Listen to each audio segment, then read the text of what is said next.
मित्रांनो, शालिनी भक्तिसागरमध्ये तुमचे मनपूर्वक स्वागत आहे। श्री अवधूत चिंतन श्री गुरुदेव दत्त श्री स्वामी समर्थ। मित्रांनो, स्वामी महाराज तुमच्या सर्व चांगल्या इच्छा लवकरात लवकर पूर्ण करो ही स्वामींच्या चरणी मी प्रार्थना करते आणि आजच्या या देवी भागवत पुराणाला सुरुवात करते।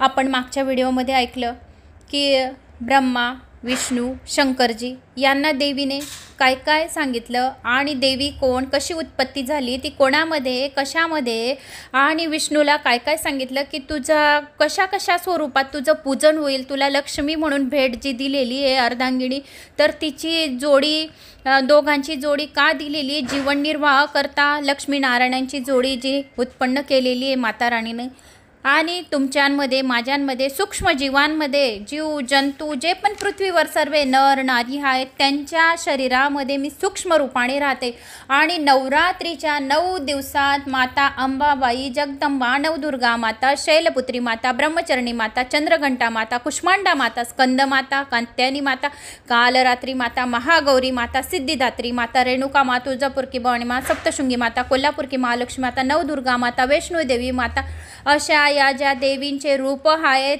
ते सूक्ष्म स्वरूपाने प्रत्येकाच्या घरी अखंड जी ज्योत चालू असते, ती ज्योती स्वरूप जी माता राणी असते ती प्रत्येकाच्या घरी ज्योती स्वरूपामध्ये सूक्ष्म रूपाने राहते आणि सर्व भक्तांच्या इच्छा पूर्ण करते।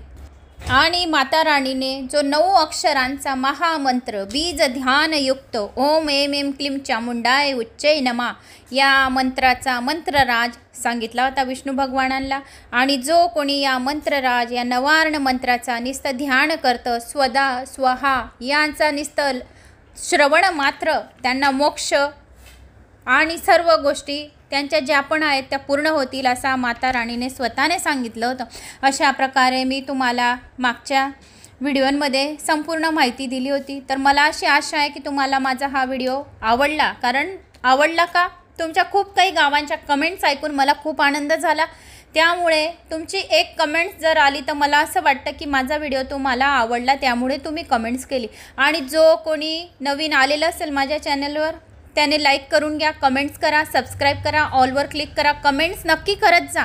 जय माता दी तरी करा, नाही पण गावाचं नाव केलं तरी पण चालेल, जय माता दी तरी करत जा, कारण जोपर्यंत तुम्ही कमेंट्स करणार नाही तोपर्यंत तुमच्यापर्यंत व्हिडिओ पोहोचणार नाही। म्हणून वारंवार विनवणी करते की कमेंट्स, लाईक, सबस्क्राईब करत जा, तरच तुमच्यापर्यंत सर्वात पहिले नोटिफिकेशन येत राहील।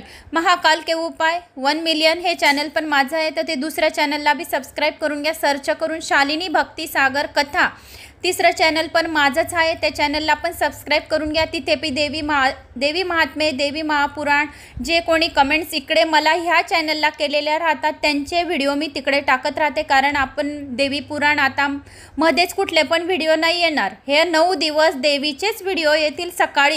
सकाळचा जो टाईम आहे तो सकाळी आपले 9 दिवस देवी पुराणाचेच व्हिडिओ येतील, आणि संध्याकाळी 4:30ला जर कोणाला काही पाहिजे असेल तर 4:30ला तो व्हिडिओ येईल त्यांच्यासाठी ज्यांनी कमेंट्स केली की ताई आम्हाला हा व्हिडिओ पाहिजे। आता एका जणाने मनुदेवीची कथा सांगितली, कोणी अन्नपूर्णा मातेची कथा सांगितली, कोणी मंत्र सांगितलं, कोणी स्तोत्र सांगितले। त्या चॅनलांवर जाऊन तुम्ही सबस्क्राईब करा, म्हणजे माझ्या आवाजाचे तुम्हाला नोटिफिकेशन येतील ना, ते स्तोत्र, ते मंत्र, ते व्रतकथा तुमच्यापर्यंत पोहोचेल। तर आता आपण ह्या व्हिडिओला, आपल्या ह्या अध्यायाला आता देवी भागवत पुराणाला सुरुवात करणार आहोत। श्री गणेशाय नमो नमः। ओम सर्वमंगल्य मांगल्ये शिवे सर्वार्थ साधिके शरण्ये त्र्यंबके गौरी नारायणी नमोस्तुते। ब्रह्मदेव नारदाला तत्वाचे विवेचन करतात। ब्रह्मदेव पुढे म्हणाले, नारदा, अशा त्या महाप्रभावी देवीचे दर्शन मला व विष्णूला घडले आहे, तसेच शंकराने सुद्धा तिला पाहिली आहे। व्यासांनी आपले कथन पुढे चालू ठेवले। ते म्हणाले, जन्मजया नारदांनी आनंदित होऊन ब्रह्माला विचारले की अविनाशी, अढळ व निर्गुणी असा जो आदिपुरुष तुम्ही पहिला आणि जो अनुभव घेतला त्यासंबंधी थोडे सांगा। ती जी त्रिगुणमयी शक्ती पाहिली तीच पुन्हा निर्गुणा कशी काय, तिचे व पुरुषांचे स्वरूप मला सांगा, ज्याच्या प्राप्तीसाठी श्वेतदीपात मी तपस्या केली, मोठमोठ्या शांत तपस्व्या भेटी घेतल्या, पण तो परमात्मा मिळाला नाही की त्याचे दर्शनही झाले नाही। तुम्ही ती सगुण शक्ती पाहिली आहे, तरी ती निर्गुणा व तो निर्गुण कसा काय आहे ते वर्णन करून सांगा। नारदाचा प्रश्न ऐकल्यावर प्रजापती ब्रह्मदेवाने स्मित केले आणि बोलू लागले, हे नारदाने, निर्गुण जे रूप आहे ते डोळ्यांना दिसू शकत नाही, कारण जे दिसते ते नाशवंत आहे. मग ज्याला रूप अगर आकार नाही तो कसा दिसू शकेल? ती निर्गुणा शक्ती आकळण्यास कठीण आहे. आणि तसाच तो निर्गुण पुरुषही आहे. त्या दोघांना ज्ञान मार्गानेच जाणता येते आणि मुनींचेही तेच मत आहे. प्रकृती पुरुष ही दोघंही अनादि निधन आहे, हे समजून घ्या. हे श्रद्धेमुळे जाणता येतात. श्रद्धाच नसेल तर जाणणे शक्य नाही. ज्यांच्या घरात 9 दिवसपर्यंत माता राणी साक्षात सूक्ष्म स्वरूपाने राहते, जर तुमच्या मनात भाव श्रद्धा असेल तर तुम्हाला ती प्रकट होताना दिसेल, तुमच्याशी बोलताना दिसेल, तुमच्या सर्व इच्छा पूर्ण करताना दिसेल. जिथे भाव नाही, जिथे पुराणे अध्याय ऐकत नाही, जिथे तर देवी महाभागवत पुराण चाललेले तरी पण नाही ऐकणार, तर त्यांना श्रद्धा राहत नाही. जिथे थोडंसं बी ऐकायला भेटलं तर तिथं जो व्यक्ती हुबून राहून जातो त्याचे काही 7 जन्माचे पातकं राहतात, ते नष्ट होतात आणि 7 जन्मापर्यंत त्याला दुःख दारिद्र्य सोसावे नाही लागत. ज्याच्या जन्मामध्ये खूप काही जन्माचे पुण्य आहे त्यांनाच हे पुराण ऐकायला मिळेल. सहजासहजी हे देवी भागवत पुराण कोणालाच ऐकायला मिळणार नाही. ज्याचे खूप काही पदरी जन्माचे पुण्य जमा झालेले त्यालाच हे पुराण ऐकायला मिळेल. आणि ज्याची श्रद्धा दृढ आहे माता राणीवर, ज्याची श्रद्धा खूप आहे त्यालाच हे पुराण ऐकायला मिळेल. जो कोणी हे पुराण ऐकेल त्याला सर्व सुख प्राप्त होतील. सुख, शांती, पैसा, अडका, बरकती, जे जिथे जातील तिथे त्यांचा विजय होईल. यश, कीर्ती, मान सन्मान वाढेल. त्यांच्या मुलांच्या सर्व इच्छा पूर्ण होतील, असे माता राणीने स्वतः सांगितलेले आहे. सर्व चराचर जे चैतन्य आहे तोच परमात्मा आहे. त्याचे चैतन्य तेच सर्वांनी व्यापून टाकते. अर्थात त्याच्या आकाराप्रमाणे ते चैतन्य व त्याची शक्ती अभिमंत्रितपणे सर्वत्र आहे. चैतन्य व शक्ती या विरहित या विश्वास काहीच नाही. या देहात वसणाऱ्या व अविनाशी अशा दोघांचेही नेहमी चिंतन करत जावे. ती दोघेही एकरूप पवित्र शिवशक्ती आणि निर्गुण आहेत. जी शक्ती तीच परमात्मा आणि जो परमात्मा तोच शक्ती. शिव आणि शक्ती एकच आहे असे समजावे. या दोघात किंचित देखील फरक नाही हे जाणून घ्या. शिव आणि शक्ती एकच आहे म्हणून दोघांचे उमा महेश्वराय नमः, गौरीनाथाय नमः असं का बोलतो आपण? शिव शक्तीयै नमो नमः, कारण शिव आणि शक्ती एकच आहे. शक्तीची पूजा केली तरी शिवाला मिळेल, शिवाची पूजा केली तरी शक्तीला मिळेल, विष्णूची पूजा केली तरी शिवाला मिळेल आणि शिवाची पूजा केली तरी विष्णूंना मिळेल. म्हणून शिव आणि शक्ती यांच्यात किंचित सुद्धा फरक नाही हे जाणून घ्या आणि तुम्ही समजून घ्या. जरी सर्व वेद शास्त्र यांचा अभ्यास केला तरीही शुद्ध ज्ञानाविना त्याच्यातला सूक्ष्मतम भेद प्रचितीला येणे शक्य नाही. म्हणून आपल्या घरात 9 दिवस आणि कायमस्वरूपी माता राणी सूक्ष्म स्वरूपाने राहते. प्रत्येकाच्या घरात, प्रत्येकाच्या हृदयामध्ये माता राणी सूक्ष्म स्वरूपात राहते हे तुम्ही समजून घ्या. या सागर आणि जंगम असे जगत आहे ना, ती अहंकाराने केलेली निर्मिती आहे. तेव्हा 100 कल्पकाळपर्यंत जरी प्रयत्न केले तरीही अहंकार कसा बुरा सुटेल? ज्यांना अहंकार आहे त्यांचे कामी सहजासहजी होत नाही. काम, क्रोध, मत्स्य, गर्व, अहंकार ज्याच्याजवळ नाही त्याचे सर्व कामे सहजासहजी होतात. म्हणून अहंकाराला कोसो दूर ठेवा, गर्वाला कोसो दूर ठेवा आणि सगुणाला जे पण काही आहेत त्या दूर ठेवा. ज्या गोष्टी काम, क्रोध, मत्स्य, गर्व, अहंकार या गोष्टींना ज्याने सोडून दिले त्याच्याजवळ लक्ष्मी कायमस्वरूपी राहते हे तुम्ही समजून घ्या. जो सगुण आहे त्याला डोळ्यांनी निर्गुण कसे दिसणार? तेव्हा हे बुद्धिमंता, जोवर निर्गुण जाणण्याची योग्यता मिळत नाही तोवर मनाने सगुणानेच जाणावे, चिंतन करीत राहावे हेच उत्तम आहे. ही जीभ जी असते ती व डोळे हे चव आणि रूप जाणतात. जीभ ही चव जाणते, डोळे हे रूप जाणतात. पण जिभेला रूप दिसत नाही, पण डोळ्यांना चव कळत नाही. म्हणून ज्याचे सद्गुण त्यालाच कळते. तसेच आपले चित्त हे सगुणाच्या अधीन असल्या कारणाने निर्गुणाला जाणू शकणार नाही. मग आता सांगा, ज्याचे अस्तित्व अहंकारावर अवलंबून आहे तो अहंकार रहित कसा होऊ शकेल? आणि जोवर त्रिगुण नष्ट होणार नाही तोवर निर्गुण दर्शन कसे करेल? जेव्हा मनातून अहंकार समूळ नष्ट होईल तेव्हाच निर्गुणाचा साक्षात्कार घडेल.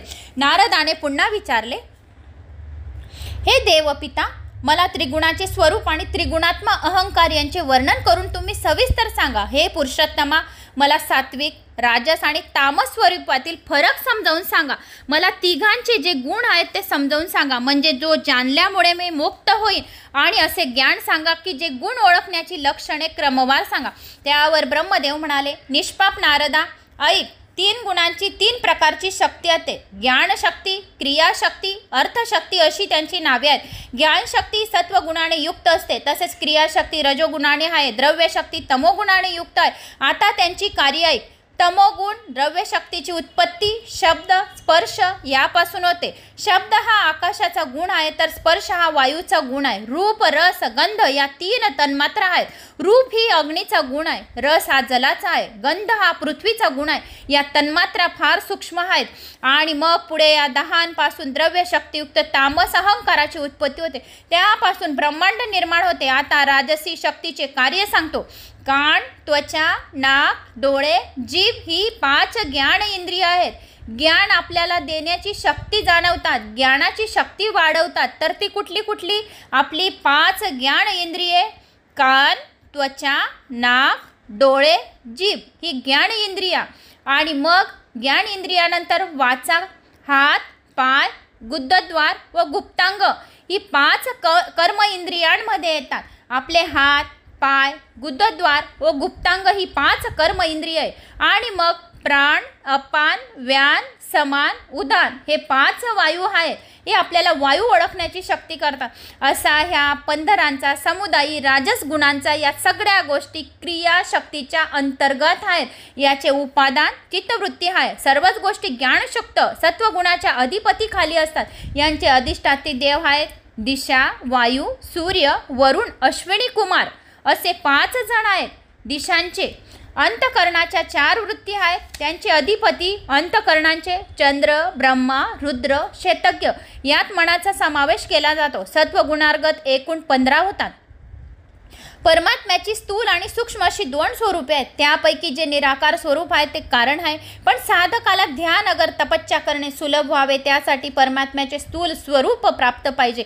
पण हे तुम्ही लक्षपूर्वक ऐका. ज्याच्या केवळ श्रवणाने मनुष्य संसारापासून आणि सर्व पापांपासून मुक्त होतं, जे मी तुम्हाला आता वाचून दाखवलं, जे कोणी ऐकणार त्याच्या निश्चित श्रवणाने जो मनुष्य संसारापासून मुक्त होऊन जाईल, मोक्षाची प्राप्ती होईल, त्याचे 7 जन्माचे दारिद्र्य दूर होईल. दुःख, दारिद्र्य, यातना, रोग, पीडा जी पण आहे ती सर्व नाहीसे होतील फक्त श्रवण करण्याने. श्रवण भक्ती महापुण्यमयी आहे.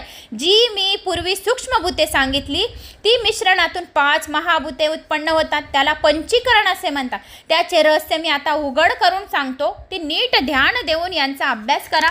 प्रथम मनात रसतन मात्रेची कल्पना करावी. त्यानंतर त्यांचे 2 भाग करावे. त्यापैकी एका भागापासून पाणी निर्माण करावे असे समजून दुसरा भाग तसाच आहे असे मानावे. आता आणखी ज्या 4 तन्मात्रा उरल्या आहेत त्यांची प्रत्येकी 2 भाग कल्पावे. त्यातील एक भाग तसाच ठेवावा. दुसऱ्या भागाचे पुन्हा 4-4 पोट भाग करावे. रसतन मात्राचा जो भाग पाणी झाला असेल असे म्हटले होते, त्यात प्रत्येक तन्मात्रेचे एक असे 4 पोट भाग मिसळावे, म्हणजे पाणी स्थूल रूप होईल. मग याच पद्धतीने एकाएक करून सर्वत्र मात्रा परस्परात मिश्रित कराव्या. हे सर्व कल्पनेने करावायचे आहे. नंतर 5 भूतांच्या मेळाव्यात चैतन्य प्रवेश करते. त्या सरशी मी अशी वृत्ती उत्पन्न करते. आता 5 भौतिक देहात अहंकार जागृत होतो. देह म्हणजेच मी असे त्याला वाटते. जेव्हा तो वैश्य चैतन्याचा साक्षात्कार घडतो तेव्हा त्याला आदी नारायण किंवा भगवंत असे ओळखले जाते. म्हणूनच हे वेगवेगळ्या प्रकाराने सांगवायचे झाल्याचा देहाचा अभिमान धरणारे जे चैतन्य त्याला वैश्वणार, आदी नारायण, देव किंवा भगवान अशी नावे दिलेली आहेत. त्यांच्या प्रकारे पंचभूतांचे पोटभाग एकमेकांच्या मिश्रणात मुळे दृढ होतात आणि मग आकाश, वायू, तेज, पाणी, पृथ्वी या रूपाने स्पष्टपणे दुगोचर होतात. त्यात क्रमाने एकापेक्षा एक दुसऱ्यात एक गुण जास्तीचा असो. उदाहरणार्थ आकाशाच्या ठाई शब्द हा एकच गुण आहे, दुसरा कोणताही गुण नाही. वायूच्या ठिकाणी शब्द स्पर्श असे 2 गुण आहेत. अग्नी शब्द स्पर्श आणि रूप असे 3 गुण आहेत. पाण्याच्या ठिकाणी शब्द स्पर्श रूप याशिवाय रस एक अधिक गुण आहे. पृथ्वी तत्वामध्ये मात्र शब्द स्पर्श रूप रस आणि गंध असे 5 गुण वस्ती करून असतात. म्हणून आज 5 महाभूतांच्या संयोगाने विविधतेने नटलेले ब्रह्मांड उत्पन्न होते. मग या ब्रह्मांडाच्या अंशातून 84 लक्ष योनीमध्ये असंख्य जीव कर्मफळे भोगण्याकरता नवनवीन कर्म करण्याकरता जन्माला येतात. 84 लक्ष म्हणून जर पाप कर्म जर झालेले असतील तर खूप घाणेरड्या आणि नरक यातना 100 मन्वंतरपर्यंत नरक यातनामध्ये राहावं लागतं. 100 100 हजार 100 मन्वंतर त्याची सुटका होणे शक्य नाही. त्याच्या नरकाच्या कुंडामध्ये, ह्या कुंडामधून त्या कुंडामध्ये, त्या कुंडातून त्या कुंडामध्ये, रक्ताच्या कुंडामधून रसाच्या कुंडामध्ये, मूत्राच्या कुंडामधून इकडच्या कुंडामध्ये, काचाच्या कुंडामध्ये, असे अनेक प्रकारचे घाणेरडे 100 वर्ष मन्वंतर. आणि ज्यांनी काही पोथी पुराणे श्रवण केली आहेत त्यांना मोक्ष प्राप्ती, स्वर्गाची प्राप्ती, देवांच्या दूताजवळ देवदूत येतात. यमलोक जो कोणी हे पुराण ऐकतात त्यांना यमदूत हात लावत नाही, त्यांना देवीचे दूत हात लावतात. ज्यांनी विष्णू पुराण ऐकले आहे त्यांचे विष्णूचे दूत हात लावतात. ज्यांनी देवी पुराण ऐकले त्यांना देवीचे दूत हात लावतात. ज्यांनी गणेश पुराण ऐकले त्यांना गणेशचे दूत हात लावतात. ज्याने शिवपुराण ऐकले त्यांना शिवपुराणचे जे दूत आहे, शिवचे दूत आहेत ते हात लावतात. यमदूत त्या लोकांना छळत नाही, येत पण नाही. म्हणून पोथी पुराण श्रवण केल्याने सर्व पापांपासून मुक्त होतो मनुष्य. आता तिन्ही गुणांच्या लक्षणाचे वर्णन ब्रह्मदेवांनी विचारले. नारदा, ब्रह्मांड कोणत्या रीतीने उत्पन्न होते ती रीत तुला नीटपणे समजली का? नारदाने फक्त मान डोलावून होकार दिला. तेव्हा ब्रह्मदेवाने पुढे सांगायला आरंभ केला. आता मी तुला गुण कसे ओळखावे, ओळखण्याची प्रत्येकाची विशिष्ट लक्षणे वर्णन करून सांगतो, ती लक्ष देऊ ऐक. प्रथम श्रेष्ठ असा सत्वगुण घेऊ. जो सत्वगुण आहे तो प्रेम स्वरूप आहे. ज्यांच्या प्रत्येक व्यक्तीमध्ये 3 गुण असतात. तर ते कोणते सत्वगुण? आता आपण सत्वगुणाची सांगत आहे मी तुला. तर ज्यांच्या गुणामध्ये सत्वगुण आहे तो प्रेम स्वरूप आहे. ज्या पदार्थांपासून सुख मिळते त्या पदार्थाला प्रेम वाटू लागते. सरळ स्वभाव आहे, सत्यप्रीती आहे, शुद्धता आहे, प्रामाणिकपणा आहे, श्रद्धा आहे, क्षमा याचना करणारे आहे, धैर्य रखणारे आहे, सहानुभूती रखणारे आहे, शांती देणारे आहे, समाधानी वृत्ती आहे. अशा गोष्टी जर तुला प्रत्येक व्यक्तीच्या गुणांमध्ये जर आढळल्या तर तो व्यक्ती सत्वगुणाचा आहे. तर हे सर्व गुण ज्यांच्यामध्ये असेल त्याने ओळखून घ्या की आपल्यामध्ये कुठला गुण आहे. तर असे सत्वगुणाचे वास्तव्य सांगितले. मग नंतर निश्चितपणे समज, याचा रंग शुभ्र आहे, धर्मावर याचे प्रेम आहे, स्वभाव श्रद्धाळू असतो, तो गुण असतो भावाचे निराकरण करतो. श्रद्धा पुन्हा 3 प्रकारची असते, सात्वक, राजस, तामस असे आहेत. सत्व जाणणाऱ्या मुनींचे सांगणे आहे की आता रजोगुण जाणा.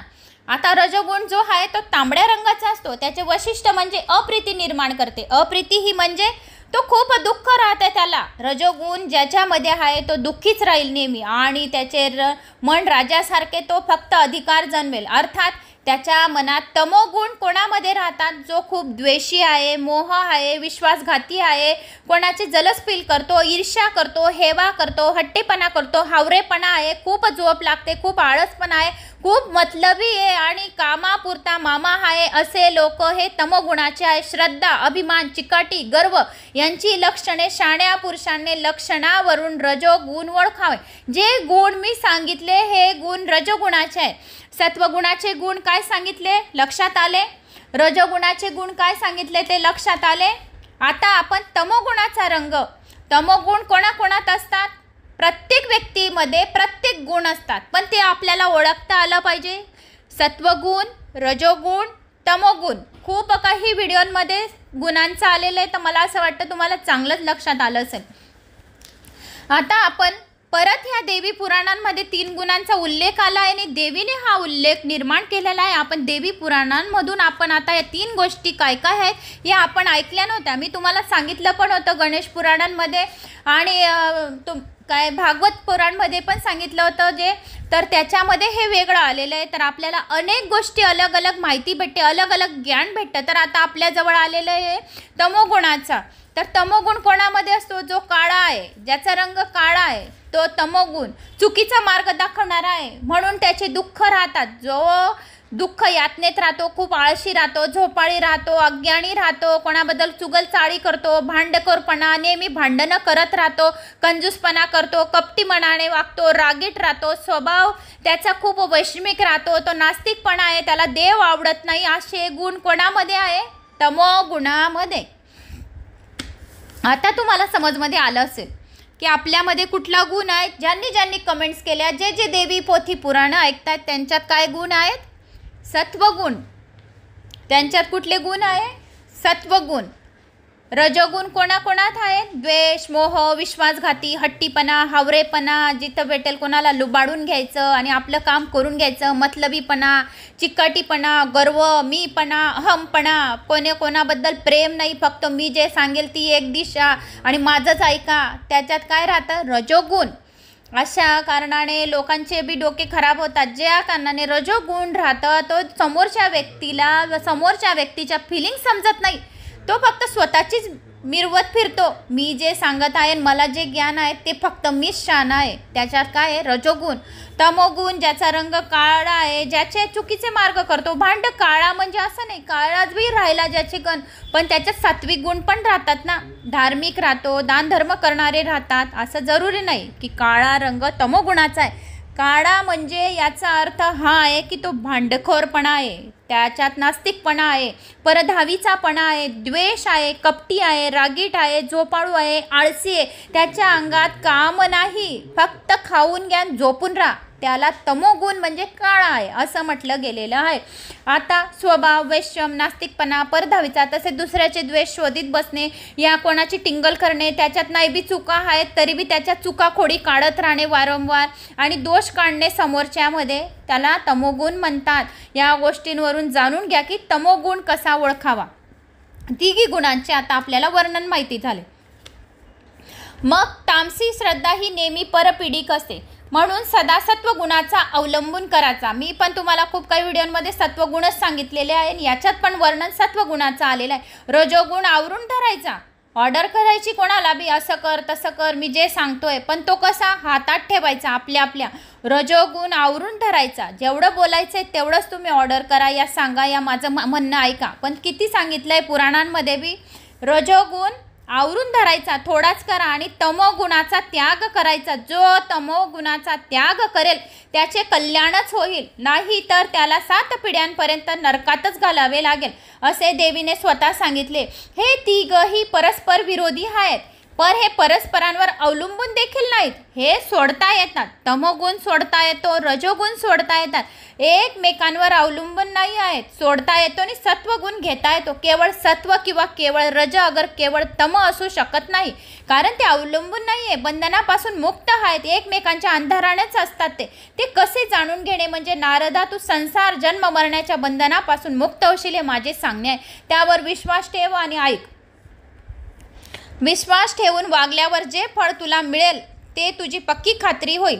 हे महाबुद्धिमत्ता, श्रवण व दर्शन, जे पुराण श्रवण करतात आणि दर्शन, तुम्ही घरात हे पुराण श्रवण करत आहे आणि तुमच्या घरातील व्यक्ती कोणी बाहेर गेलेली आहे, तुमचा नुसता फेस, तुमचा चेहरा बघून घेतील तरी पण त्यांची सर्व कामं सहजासहजी होतील आणि घरात सर्व प्रगतीचे मार्ग उघडे होतील.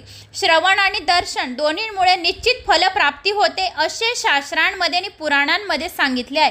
अनुभव सुद्धा तसाच आहे, त्यामुळे विश्वास ठेवून वागावे. हे कसे ते पहा. जी गोष्ट संस्कारामुळे कळते ती प्रत्यक्ष अनुभव आलाच पाहिजे. ज्या कर्मापासून फलप्राप्ती होत नाही ते कर्म केले तर केल्यासारखे आहे. एखाद्या मनुष्याने कोणत्या तरी तीर्थक्षेत्राचे महात्म्य ऐकले व तो त्या क्षेत्री गेला, त्याच्या मनात राजस श्रद्धाच असते. जो व्यक्तीने पुराण ऐकलं, काही तीर्थक्षेत्राची महात्म्य ऐकले, काशी विश्वनाथ भगवानचे तीर्थक्षेत्राची स्तोत्र ऐकून घेतली, तो मनुष्य काशी तीर्थेला म्हणजेच गंगेला गेले तर त्याला कुठला गुण आला? राजस. आता आपण देवी भागवत पुराण ऐकत आहे आणि याच्यातून कोणी ऐकणाऱ्याने वैष्णवी देवीच गेले ते दर्शन आला तर त्यांच्या इच्छा काय पूर्ण होतात आणि त्याच्या मनात कुठली श्रद्धा आहे? राजस श्रद्धा आहे. तिथे काही काळ तो राहतो, स्नानांदी धार्मिक विधी करतो, मनामधून राग द्वेष मात्र जात नाही, कारण काम क्रोध तसेच उरतात. मग तो परत घरी येऊन पण रोजच व्यवहार करू लागतो. त्याने तीर्थाचे श्रवण व दर्शन खरे केले, फळ प्राप्ती काहीच प्राप्त झाले नाही असे समजावे. ज्याने वैष्णवी देवी गेले ही कथा ऐकली आणि पण त्याने तिथं तीर्थस्थानमध्ये अंघोळ वगैरे केली आणि त्याने त्याच्या मनातून राग द्वेष हा धुतला नाही आणि तसाच घरी येऊन गेला आणि घरी पण तसेच व्यवहार काम क्रोधचे करत राहिला तर त्याचे तीर्थाचे श्रवण केल्याचे त्याला खरे फळ मिळले नाही असे समजावे. तर ते श्रवण आणि दर्शन फुकट होय, त्याचे फुकट गेले असे समजावे. मुनिवरा, मग तीर्थाचे फल पापनाश हे कसे काय हो? ज्याप्रमाणे शेतीचे फळ अन्न देते त्याचप्रमाणे आहे. काम, क्रोध, मत्स्य, गर्व, अहंकार, हाव, प्रेम, द्वेष, हेवा, ईर्ष्या, अक्षमा, अशांती सर्व पापेच आहेत. मी तुम्हाला अगोदर बी सांगितले आहे की पापे कुठली कुठली आहेत. खूप काही पाप आहेत, पण मी तुम्हाला वारंवार 6 का सांगते की हे सोडून द्या, हे सोडून द्या. कोणी आपल्याला काही पण बोलो तर त्याला उत्तर द्यायचं नाही. घरात जेवढे व्यक्ती राहतात त्यांना बदलणं खूप कठीण आहे. आपल्याला स्वतःला बदलवायला हवं. समोरच्यांना बदलायला गेले तर पुरी दुनियाशी वाईट होऊन जाणार. म्हणून आपला स्वभाव आपण बदलवायचा आहे. समोरच्याला सांगितलं की असंच वाग, मी सांगतोय, तो तसं वागणार नाही, तुमचा वाईटपणा होईल. तर तुम्ही काम, क्रोध, मत्स्य, गर्व, अहंकार ह्या गोष्टी सोडून द्या आणि आपण स्वतःला बदल करा. आपण स्वतः बदला, आपला रस्ता स्वतः बदलून घ्या, तरच आपण आनंदी राहू. जोपर्यंत या गोष्टी होत नाही तोपर्यंत तो पापीच होय. जो ये काम, क्रोध, मत्स्य, गर्व, अहंकार, अशांती सर्व पापीच आहेत. जोपर्यंत या गोष्टी ते त्याच्या मनातून काढत नाही तोपर्यंत पापी आहे असे समजावे. आणि तीर्थक्षेत्रात जाऊनही तो विकार निघून गेले नाहीत तर तो सर्व खटोटोप शेतकऱ्याप्रमाणे निष्पीड आहे. अशी जशी कुणी एका शेतकऱ्याने ओबडधोबड जमीन नांगरून सपाट केली, पण मग त्यात उत्तम प्रतीचे बीज पेरले, अहोरात्री कष्ट उपसले, सर्व पीक चांगले यावे म्हणून खूप खटपट केली, हे खरे. पण जेव्हा कापणीची वेळ आली तेव्हा तो झोपून गेला. मग त्या तयार पिकाचा वाघ, कोल्हे वगैरे सारखी जंगले जनावरे फळशा पाळणं सर्व कष्ट फुकट गेले असे समजावे. तसे तीर्थयात्राचे श्रम फक्त होतात आणि ते फळ मिळत नाही. शास्त्रांच्या अभ्यासामुळे सत्वगुण वाढीस लागतो, पण त्याचे फळ तामस गोष्टीविषयी विरक्त उत्पन्न होते. रजोगुण, तमोगुण दोन्ही माणसांवर जबरदस्तीने हल्ला करतात. लोभ हा माणसाला रजोगुणी बनवतो आणि माणूस तत्व तम यांचा तिरस्कार करतो. मोहांपासून तमोगुण प्रबळ आहे अशा या माणसाला सात्विक राजस गोष्टीविषयी नावड आवडते. हेच तुला आणखी स्पष्ट करून सांगतो. जेव्हा कुणाच्या एखाद्या ठिकाणी सत्वगुण प्रबळ होतो त्याची वृत्ती धार्मिक बनते. रजोगुण, तमोगुण यांची जी फळे असतात याला पर्वा नसते. सात्विकपणाने मिळणारे उत्पन्न तेच खरे स्वीकारतो आणि मग त्यातून यज्ञासारखी धर्मकृत्ये करतो. सात्विक भोगाची इच्छा करतो, राजस भोग नाकारतो, मग तामस भोगाविषयी तर बोलायलाच नको. अशा प्रकारे प्रथम रजोगुणाला जिंकून घेतल्यानंतर मग तमोगुण जिंकता येतो, मग वेळी शुद्ध सत्वगुण मनात उरतो. पहिले रजोगुण आपल्याला टाकायला सांगितला आहे शास्त्रांमध्ये. रजोगुण याने कोणावर आपण ऑर्डर सोडतो, असं काम करून घे, माझं तसं काम करून घे, काम, क्रोध जे आहेत ते तुम्ही जे सांगितलं तेच ऐकायला पाहिजे. हळूहळू पहिले रजोगुण सोडायचा आहे, मग तमोगुण. शास्त्रांमध्ये, देवी पुराणांमध्ये माता राणी सांगते तमोगुण सोड. खोटं बोलणं, विश्वासघातीपणा, ईर्ष्या, लोभी, कोणाचं काम आपलं काम काढण्यापुरता गोड बोलणं, असं हे तमोगुण सोड. आणि मग त्यानंतर सत्वगुण कर. म्हणजे दोघी सोडले तर तू तीर्थस्थानी पण गेला तरी पण तुला पुण्यफळाची प्राप्ती होऊन जाईल. या रजोगुण प्रबळ झाला तर सनातन धर्मचरण न करता राजस गोष्टीची आवडीमुळे वेगळेच आचरण करतो, म्हणून त्याचे फळ त्याला राजभोग मिळतात.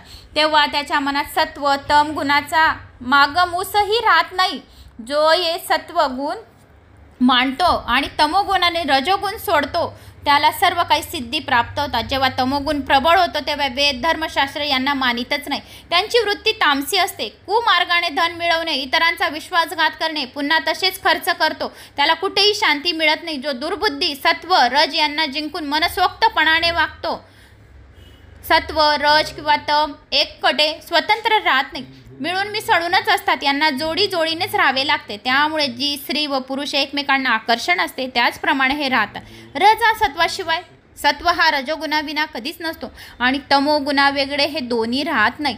हे परस्पर एक दुसऱ्याला पूरक आहेत, एकमेकांच्या कार्यात सहाय्य करतात. जशी घडा करतात माती असते त्याप्रमाणे बुद्धीमध्ये ते एकमेकांना प्रकट करतात. उदाहरणार्थ देवदत्त, विष्णुमित्र, यज्ञदत्त ह्याप्रमाणे. रजोगुणाप्रमाणे सत्वगुण आहे, तसे सत्व बरोबर रज असतो, तमोगुणाबरोबर सत्व आणि रज दोन्ही असतात. नारद म्हणाले की हे सर्व ऐकल्यावर मी पिताजींना पुन्हा विचारले, त्रिगुणाचे कार्य आणखी स्पष्ट करून सांगा. नारदांनी विचारले, पिताजी तुम्ही गुणांचा जो परिचय करून दिला, अमृतरूपी तुमच्या वाणीने माझी आत्मा, माझं हृदय अगदी तृप्त झालं आहे. पण तुम्ही गुणांची चिन्हे अजून स्पष्ट करून सांगा की अजून कसे ओळखता येईल लोकांना, म्हणजे माझ्या चित्ताचे समाधान होईल. तेव्हा व्यास म्हणाले, नारदाच्या या विनंतीवरून ब्रह्मदेवाने पुढे सांगण्यास सुरुवात केली. ते म्हणाला, नारदा ऐक, मग तुला त्रिगुणांच्या आणखी खुणा सांगतो, पण त्यांचे संपूर्ण स्वरूपही मी जाणत नाही. तरी पण जेवढे मला माहिती आहे तेवढे शक्य तुला सांगतो. निव्वळ सत्वगुण असे कुठेच आढळणार नाही. तो इतरांबरोबर मिश्रित असतो. सत्वगुण ज्याच्यात राहतो तो सर्वांबरोबर प्रेमाने राहतो.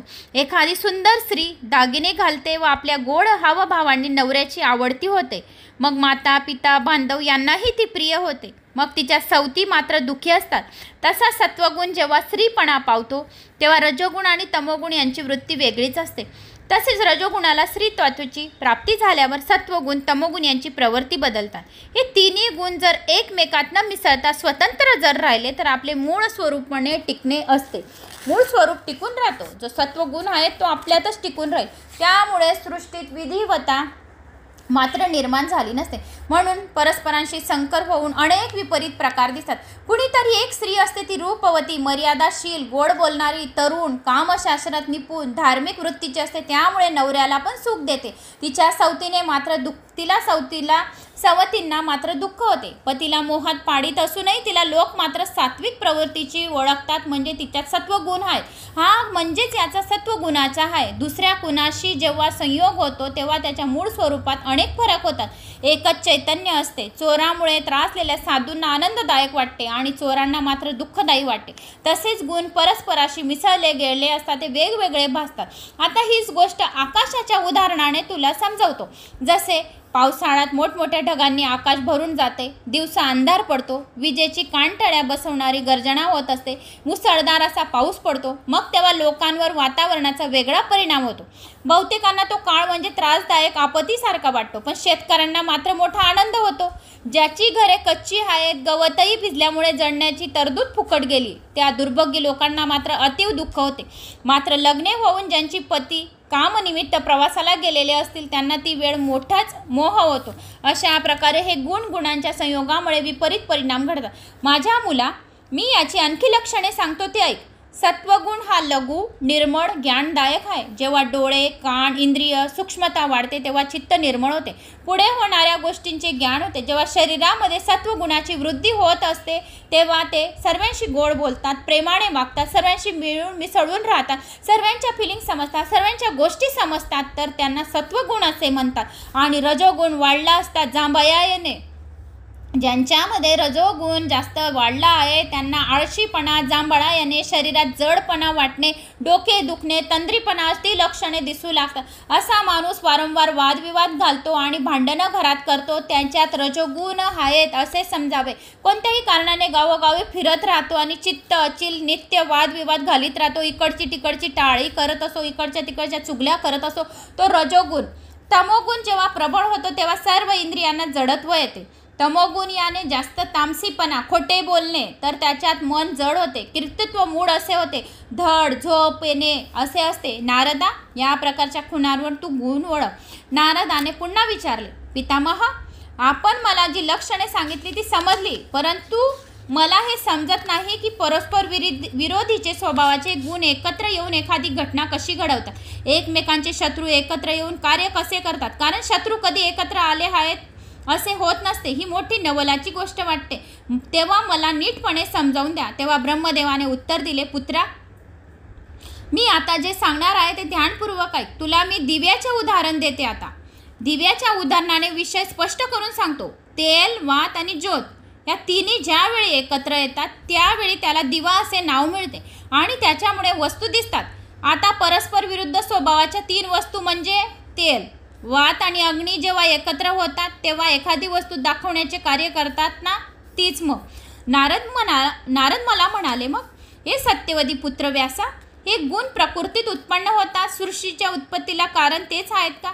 ही गोष्ट मी पूर्वही ऐकली होती. व्यास जन्मजयला म्हणाले, अशा प्रकारे मला नारदांनी गुणांची लक्षणे, त्यांची कामे सविस्तरपणे कथन केली. तात्पर्य असे की हे विश्व ब्रह्मांड निर्माण करणारी परमाशक्तीची आराधना केली पाहिजे. ती नेहमी कार्यानुरूप राहते. सगुण, निर्गुण, जो अपूर्ण पुरुष परमात्मा आहे, अकर्ता आहे, निरीह आहे, अविकारी आहे, सतत असतत अशा प्रपंच मायातच उभारीत आहे.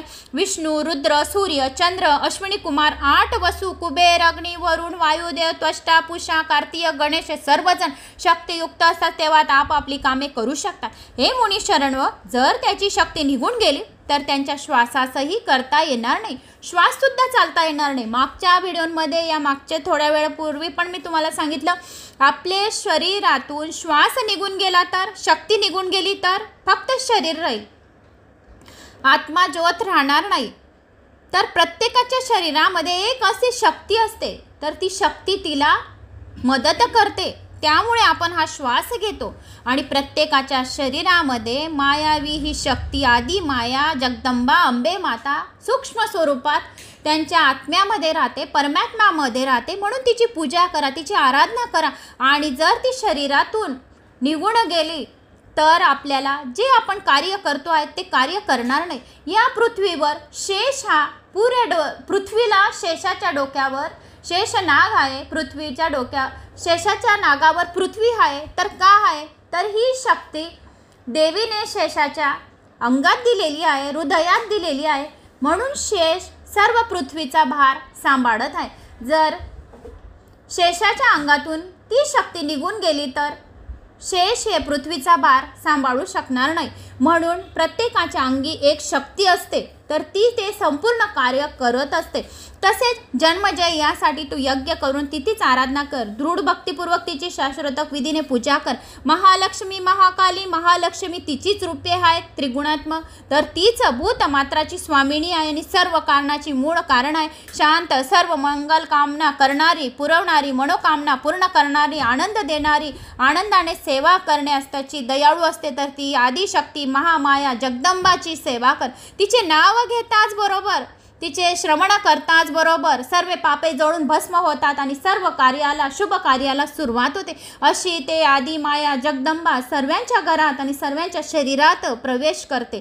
तिचे नाव घेताच मागितलेले फळ त्वरित मिळते. यापूर्वी ब्रह्मा विष्णू महेश तिचीच सेवा केलेली आहे. आता आत्मविजयी मोक्षार्थी योगी तिलाच बसतात. चुकून मागून न कळत अपष्ट तिचे नाव मुखात जर आले, चुकून पण जो व्यक्ती तमोगुणाचा आहे, जो व्यक्ती रजोगुणाचा आहे, तो देवाचे नाव घेत नाही. चुकून पण त्यांच्या तोंडी जर देवी अंबा जगदंबाचे नाव जर पण आले तरी त्याचे मनोरथ पूर्ण होतात. चुकून पण 2 शब्द या श्रवणाचे, भागवत पुराणाचे जर त्याच्या कानी पडून गेले तर त्याचे जे जे कार्य आहेत ते संपूर्ण पूर्णरथ होतील. आणि जे संपूर्ण देवी भागवत पुराण ऐकतात त्याचे तर सर्व कामं संपूर्ण पूर्ण होतील आणि त्याच्या घरी विष्णू लक्ष्मी स्वतः हजर राहतील, असे माता देवीने सांगितले. कोणी एकेकाळी कुणा एकाच्या तोंडून वाघाला पाहून भ्याल्यामुळे ए असा उच्चार बी केला तरी खरा भगवतीचा मंत्राचा उच्चार कुठला आहे, एम कुठला आहे, भगवतीचा पहिला उच्चार कुठला आहे, एम. एम इम क्लीम चामुंडाय उच्चै नमः कुठला आहे, एम असा नुसता त्यांनी अनुस्वार युक्त बी करून घेतला तरी त्याचे 7 जन्माचे पातके नष्ट होतात. परंतु तशा चुकांच्या उच्चाराने देवीने प्रसन्न होऊन त्यांची इच्छा पूर्ण केली आहे. याविषयी एक सत्यव्रत अशी मुनीचे उदाहरण मला प्रत्यक्ष माहिती आहे, ते उदाहरण मी तुम्हाला सांगत आहे. विद्वानांच्या सभेमध्ये त्याचे उदाहरण नेहमी ज्ञानी लोक सांगत असतात. मला ती संपूर्ण घटना माहिती आहे. आता ते उदाहरण मी तुला देतो. सत्यव्रत नावाचा कोणी एक निरक्षर ब्राह्मण होता. त्याने एकदा डुकराच्या तोंडून ए असा अनुस्वार विरहित आवाज ऐकला. कोणाच्या तोंडून, डुकराच्या तोंडून. आणि तो स्वतःच ते अक्षर वारंवार उच्चारू लागला. कोण, डुक्कर. त्याच्या तशा उच्चारणाने देवी प्रसन्न झाली आणि दयाळू होऊन त्याला कवीमध्ये श्रेष्ठ असा आशीर्वाद दिला की तुझे आता 7 जन्माची दारिद्र्य दूर होईल आणि मुक्त या डुकराच्या जन्मापासून तू मुक्त होऊन जाशील. फक्त डुकराने काय केलं, ए तितक्याने सुद्धा त्याचे सर्व मनोरथ पूर्ण झाले. म्हणून कोणत्या मंत्राचा जाप करायचा आणि कोणता मंत्र बीज सांगितलाय, ओम एम एम क्लीम चामुंडाय उच्चै नमः, ओम एम एम क्लीम चामुंडाय उच्चै नमः. या मंत्राचा निस्ता एक वेळा श्रवणाने जपाने धनधान्याची प्रगती होत राहते, धनधान्याचे मार्ग उघडत राहतात आणि आपल्या घरात बरकती राहत राहते. म्हणून ओम एम एम क्लीम चामुंडाय उच्चै नमः. आणि जे कोणी इतके जण कमेंट्स करत आहे देवी भागवत पुराण ऐकताय निस्ते डुकराने एम बोलून दिले तरी त्याचे 7 जन्माचे दारिद्र्य दुःख सर्व पापे नष्ट करून दिली. आपण ते एवढे पुराणे ऐकून घेतले तर देवी माता तर आपल्या सर्वांवर तर प्रसन्न होणारच आहे. नुसते जय माता दी कमेंट्स केल्याने सुद्धा आपल्यावर देवी माता प्रसन्न होईल. कारण आपण जय माता दी लिहितोय. ए बोलण्यापेक्षा जय माता दी तर तेवढ्या सुद्धा कमेंट्स केल्याने, बोलण्याने, लिहिण्याने माता राणी आपले सारे दुःख, कष्ट, सर्व 7 जन्माचे दारिद्र्य सर्व दूर करून देईल असे माता राणी त्या डुकरावर प्रसन्न झाली आणि त्याचे 7 जन्माचे दारिद्र्य 7 पिढ्यांपर्यंत त्याचे सर्व काही दुःख दूर करून दिले आणि त्याला मोक्षाची प्राप्ती करून दिली. एवढी उदार माता राणी खूप उदार आहे. तिची फक्त भक्तीची, श्रद्धेची आणि विश्वासाची भुकेली माता, म्हणून ती फक्त देव हा फक्त श्रद्धा आणि भक्तीचा भुकेला आहे. देवाला आपण काय देणार? आपण किती करतो की देवीला हे द्या ते द्या.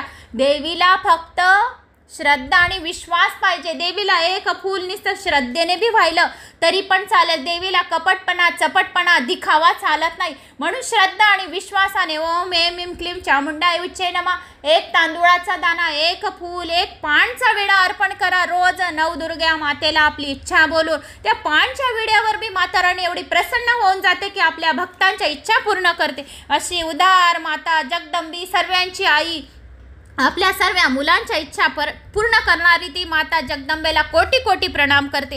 आता उथ्य नावाच्या मूर्ख ब्राह्मण पुत्राची जन्म कहाणी सांगत आहे. तर आता पुढे हे सत्यव्रत राजा आहेत, त्यांची पौराणिक कथा आता चालू आहे. तर ब्राह्मणाचं उदाहरण सांगितलेलं आहे की पुढे अजून काय आहे, कुठली गोष्ट आहे, अशा उच्चाराने सुद्धा तो त्यांचा मोक्ष झालेला होता. जन्मेजयला फार उत्कंठ वाटल्यामुळे त्याने उथत्याचा सर्व वृत्तांत ऐकवायची इच्छा व्यक्त केली. त्याने विचारले की सत्यव्रत कोण होता, त्याचा जन्म कुठं झाला, तो कसा आणि तो कसा दिसतो, ही सर्व हकीकत मला सांगा. त्याने जो शब्द ऐकला तो कसा व कधी ऐकला आणि त्याचा उच्चार कसा केला, त्याला नंतर सिद्धी कशा काय प्राप्त झाली आणि ती सर्वात यामी भवानी त्यांच्यावर कशी प्रसन्न झाली, मला ती सर्व गोष्ट खुलासेवर सांगा. सूत म्हणाले. जन्मजयचा तो प्रश्न ऐकून व्यासांनी सांगण्यास सुरुवात केली. ते म्हणाले, ऐक राजा, ही पुराण काळातील घटना आहे. मी ती मुनींच्या समाजात ऐकलेली होती आणि एकदा मी तीर्थयात्रासाठी निघालो. फिरता फिरता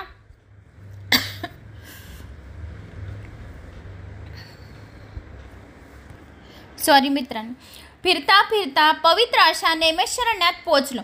तिथल्या ऋषी मुनींनी वंदन केले आणि त्या आश्रमात राहिले. तेथे जीवनमुक्त असे पुष्कळ ऋषी राहतात. तिथे एकदा शास्त्र चर्चा चालू होती. त्यावेळी एकाएकी जमदग्नी मुनींनी प्रश्न केला. जमदग्नी खूप मोठे मुनी होते. तर जमदग्नी मुनींनी प्रश्न केला, हे भाग्यवान ऋषीलोक हो, माझ्या मनात बरेच दिवसापासून एक शंका आहे. तुमच्या या सभेमध्ये त्या शंकेचे निरसन होईल का? मला असे वाटते, म्हणून मी विचारतो. त्यावर ब्रह्मदेव, विष्णू, रुद्र, इंद्र, वरुण, अग्नी, कुबेर, वायू, त्वष्टा, स्वामी, कार्तिक, गणपती, सूर्य, अश्विनी कुमार, पुष्पा, सूर्य, चंद्रमा, नवग्रह यामध्ये सर्वश्रेष्ठ कोण? कुणाची पूजा केली असता सर्व मनोरथ पूर्ण होतील? निरंतर सुखाने मनुष्य जीवन यापन करेल? कोणाची सेवा करावी लागेल? आणि लवकरात लवकर कोणता देव प्रसन्न या देवी प्रसन्न होईल? हे तपस्वी व आपण माझ्या शंकेचं निराशरण करून द्या. माझ्या शंकेचा जो प्रश्न आहे तर कुठल्या देवी देवतांची पूजा करायला हवी, कोणते देव आम्हाला लवकर प्रसन्न होतील? एवढे बोलून जमदग्नी सर्वांकडे पाहत राहिले. तेव्हा त्या ऋषींच्या समुदायात लोमेश या नावाचे एक तपस्वी होते. ते सांगू लागले, अहो जमदग्नी मुनी, आपण जो प्रश्न विचारला आहे त्याचे उत्तर मी सांगतो, ऐकावे. कल्याणाची इच्छा असणाऱ्या सर्वांना शक्तीची उपासना करणे हेच प्रशस्त आहे. जो आदी माया आदी शक्तीची थोडीशी पण प्रशंसा ऐकून घेईल त्याला सर्व सिद्धी प्राप्त होतात. ती पराशक्ती सर्वांच्या पूर्वीपासून आहे, सर्वांना व्यापून आहे, कल्याणकारी आहे, अखंड आहे. तीच ब्रह्मदेवासहित सर्व देवांना जन्म देते, महात्म्यांना जन्म देते. संसार वृक्षाची मूळ तीच आदी प्रकृती आहे. केवळ आठवण काढून पण हाक मारली तरीसुद्धा भक्तांच्या इच्छा पूर्ण करते आणि ती मागितलेले सर्व काही पुरवते. चित्त दयार्थ असून देण्यास अधीर असते, म्हणून नेहमी तिचीच सेवा करणे उत्तम होय. याविषयी संदर्भात एक खरी गोष्ट सांगतो, ती ऐकावी. फक्त तिच्या नावातल्या एका अक्षराचा उच्चार केल्यामुळे एका ब्राह्मणाला सिद्धी मिळाली होती.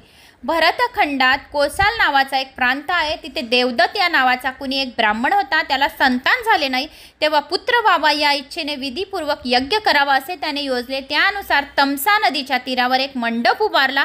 त्याने हवनकुंडाची स्थापना केली. सुहोत्री ब्रह्मा, याज्ञवल्क्याला, अर्धव्यक्यू बृहस्पतीला आणि पैलमुनीला स्तोता, गोबिल ऋषाला उदकता आणि इतर ऋषींना यथायोग्य पदावर नियुक्त केले.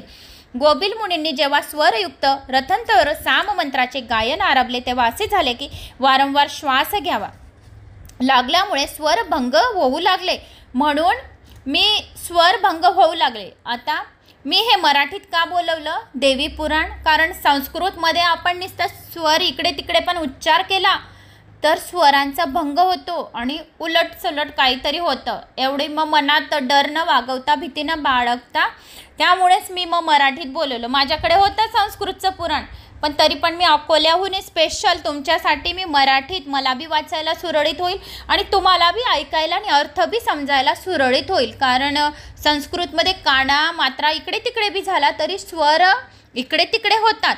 ज्यांना सप्तशतीचे पाठ संस्कृतमध्ये असतील, जमत नसेल माता भगिनींनो, सर्वांना माझी विनवणी आहे, तर हे पुराण ऐका. ते एक तर 13 अध्यायांचा तुम्ही रोज जेवढं पारायण करणार तेवढे नुसते देवीचे 2 शब्द बी ऐकून घेतले. महापुराणे, भगवती देवी पुराणे, भागवत पुराण आहे, हे पण ऐकलं तरी चालेल, पण स्वरांची भंग होऊ नये हे माझं सांगायचं काम आहे. ज्याला येत असेल त्यांनी करा संस्कृतमध्ये, ते माझं काही म्हणणं नाही, पण मला जी गोष्ट माहिती आहे ती सांगून दिली मी. तर श्वास घेण्यामध्ये वारंवार स्वरभंग होतात, त्यामुळे देवदत्ताला राग आला.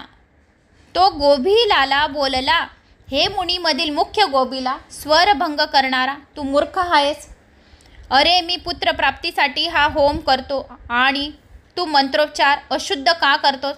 सर्व समक्षाचा अपमान झाल्या कारणाने गोभिलाचा संताप अनावर झाला आणि त्याने शापवाणी उच्चारली, तू मला मूर्ख म्हणतोस तर तुला होणारा मुलगासुद्धा मूर्ख निपजेल, त्याला एक शब्दही बोलता येणार नाही. अरे श्वासाश्वास सर्वोच्च प्राण्यांना अत्यावश्यक आहे, तेव्हा हे शाण्या, यात मी जाणून बुजून काही चूक केली नाही, या असे ध्यानी घे. मी जाणून बुजून श्वास रोखला नाही आणि उच्चार गलत सलत तुझ्या यज्ञामध्ये बोलला नाही, मी मुद्दाम नाही केलं. असा गोभिलाचा शाप ऐकून देवदत्ताला खूप मोठे दुःख झाले की आपल्या मुलाला निपजेल, मुलगा होईल, त्याला बोलता येणार नाही. लोमेश कोण आहे?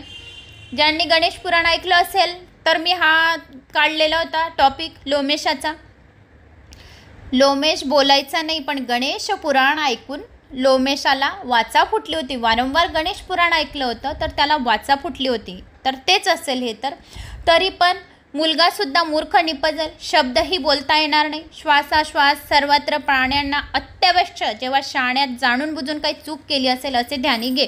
आणि मग हात जोडून, त्याला खूप वाईट वाटले देवदत्ताला आणि खूप दुःख झाले. तो हात जोडून बोलला, विप्रोत्तमा, माझ्या हातून अजांत अपराध घडला, त्याची केवढी मोठी शिक्षा तू मला दिलीस. माझ्या मुलाला कशाला देतो आहेस, तू मला दे, पण माझ्या मुलाला का शाप दिला. मुलगा नसल्यामुळे मी आधीच दुःखी आहे आणि त्याच्यामुळेच तर मी यज्ञ हवन करत आहे आणि तू सुद्धा मला त्यात बोलला आधीच दुःखी, आणि आता तुझ्या शापाने अजून अधिक पटीने मी दुःख माझे वाढून गेले. तुम्ही मुनी सदा समाशील असतात. जाणते लोक म्हणतात की मूर्ख मुलगा असण्यापेक्षा निपुत्रिक असणे बरे. जर तो मुलगा बोलत नाही आणि त्याला काही समजत नाही, तोला वेडेपणा, जडपणा, मूर्ख सांगत आहे, पागल सांगत आहे, असा मुलगा होण्यापेक्षा तर मग मला पुत्र नाही ते बरे. आणि मूर्ख ब्राह्मण तर सर्वत्र निंदिला जातो, तो जनावर अगर शूद्राप्रमाणे सर्वत्र वर्ज्य असतो. अरे विप्र राजा, अशा मूर्ख मुलाचे मी काय करू.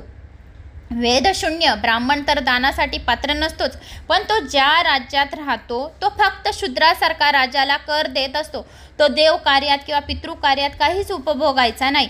त्याला कुणी या किंवा बसा असे सुद्धा म्हणणार नाही. त्याला निर्वाहपुरते धान्यसुद्धा मिळत नाही. राजाने अशा ब्राह्मणाला शेतीच्या कामाला लावावे, त्याला श्राद्धासाठी सुद्धा बोलवावे, श्राद्धासाठी सुद्धा बोलवू नये, त्याला कधी जास्त अन्न देऊ नये. जर दिले तर देणारा नरकात जातो. ब्राह्मणाला शेतीच्या कामाला लावावे आणि श्राद्धासाठी सुद्धा बोलवावे नाही, असे केले तर नरकात जातो. ज्याच्या राज्यामध्ये मूर्ख राहतात व मूर्ख ब्राह्मणांना सन्मान केला जातो त्या राज्याचा धिक्कार आहे. अशा ठिकाणी राहू नये. मूर्ख व शहाणा यातला फरक जाणत्याने ओळखला पाहिजे. जिथे मूर्ख सन्मानित केले जातात तिथे पंडितांना राहता कामा नये. दुष्ट लोकांचे ऐश्वर्य दुर्जनांच्या कामाला येता कामा नये. कडुलिंबाला फळे येतात खरी, पण त्याचा उपभोग फक्त कावळ्यांनाच होतो. वेदपाठक जे अन्न खाऊन वेदयन करतात त्यामुळे त्यांचे पित्तर स्वर्गात सुखनैव विहार करतात. या गोभीला मी तुझ्यापुढे अधिक काय बोलावे. अशा मूर्ख मुलापेक्षा मरणही फार बरे. तेव्हा मी तुझ्या पाया पडतो, माझ्यावर दया कर आणि मला शाप दे. तू सर्व काही करण्यास समर्थ आहेस. एवढे सांगून तो डोळ्यातून आसावे आणि ओघळत असावे. देवदत्त दंडवत गोभिलाच्या पायावर पडला. त्याला झालेला पश्चाताप पाहून गोभिलेला त्याची दया आली. सज्जनाचा क्रोध हा क्षणिक असतो, पण पाणी हे सदा थंडच असते. फक्त कधी कधी अग्नीच्या संपर्कात आले तर गरम होते, हे खरे. पण अग्नी दूर झाला काही क्षणात पुन्हा थंड होते. तसाच गोभिल प्रसन्न झाला आणि म्हणाला, देवदत्ता उठ.